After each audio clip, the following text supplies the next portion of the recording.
অনেককেই দেখা যায় তারা খুব গর্বের সহিত ধর্ম পরিবর্তন করেন।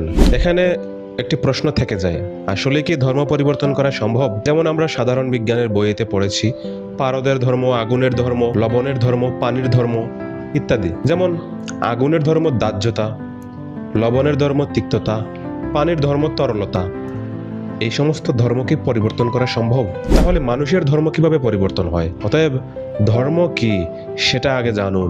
বৈদিক শাস্ত্র অনুযায়ী জানা যায়, ধর্ম শব্দের অর্থ আইন। ধর্ম শব্দটি ধৃ ধাতু থেকে এসেছে। ধৃ ধাতুর অর্থ ধারণ করা, অর্থাৎ কোনো বস্তু বা ব্যক্তি তার মূল সত্তায় যেই সমস্ত বৈশিষ্ট্য ধারণ করে সেটি সেই বস্তু বা ব্যক্তির ধর্ম। ইতিমধ্যেই আমরা জেনেছি পানির ধর্ম তরলতা, সেটি কোনোভাবেই পরিবর্তন সম্ভব নয়। এভাবে মানুষ হিসেবে আমাদের প্রকৃত পরিচয় হচ্ছে আমরা হচ্ছে জীবাত্মা।